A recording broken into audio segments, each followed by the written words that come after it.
Infamous Mexican drug lord Joaquin El Chapo Guzman may soon be on his way to the United States. He was arrested Friday. Mexican officials have begun working on the extradition process. Officials say a meeting between Guzman and actor Sean Penn helped lead them to Guzman's and led to his recapture. So we are joined now by former federal prosecutor Doug Burns to talk about this. I know, Doug, I think when people started hearing about the Sean Penn connection, that he interviewed this wanted man, you think, there's got to be a law against that. No, is there? It's just crazy. I mean, first of all, the discussion is law, ethics, and then journalistic ethics. Right. You know, three different categories.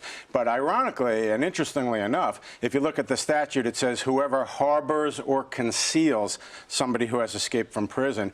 And from everything I studied, just setting up a journalistic interview really doesn't meet that with nothing more. That's not to say it was a good idea or that anybody would have logically advised him to do that. And on that score, it's interesting, he must have spoken to legal counsel before that and gotten the opinion that if he didn't give him money, didn't assist him in continuing to be a fugitive, then he would be okay, which sets up, you know, sort of an advice of counsel defense. I checked with lawyers.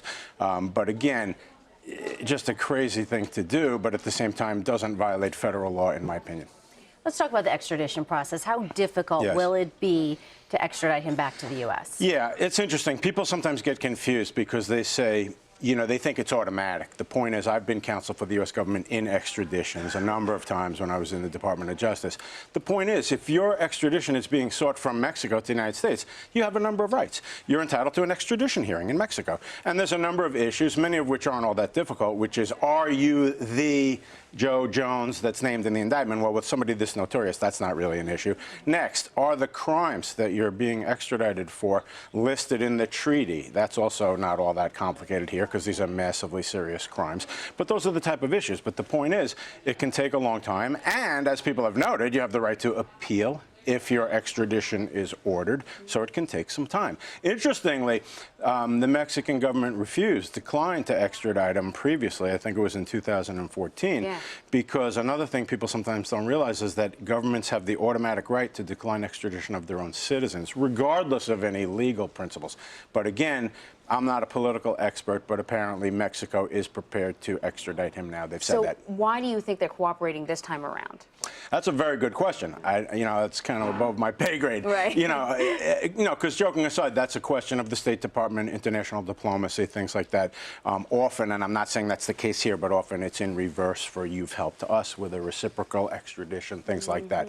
But the change of heart could be for any number of reasons, which is given the massive embarrassment over what happened. They might just rid themselves of him and you take care of it. That's possible. Yeah. Doug, in the Rolling Stone article, Penn writes that Guzman proudly volunteered that I supply more heroin, methamphetamine, cocaine, and marijuana than anybody else in the world. Yes. With that said, there are a lot of people who want to get their hands on him. If and when he's extradited, where does he go first in the U.S.?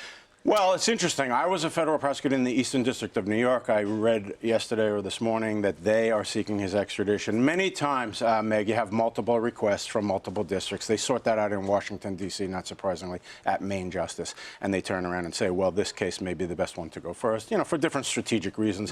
What's the best case, the most likelihood of success, that type of thing. So I don't know exactly which jurisdictions are seeking to prosecute him. I believe it's Chicago and the Eastern District of New York. So it might be in New York, but it's hard to say.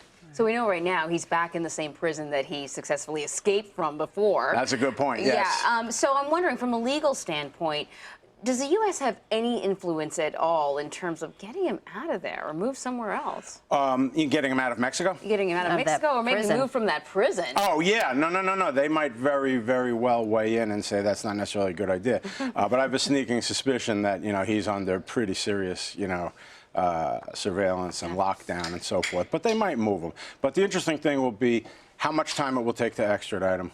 You know, and then, of course, as you guys teed it up, where's he going to go first? Yeah, totally. Doug Burns, thank you very much. My pleasure. Appreciate it.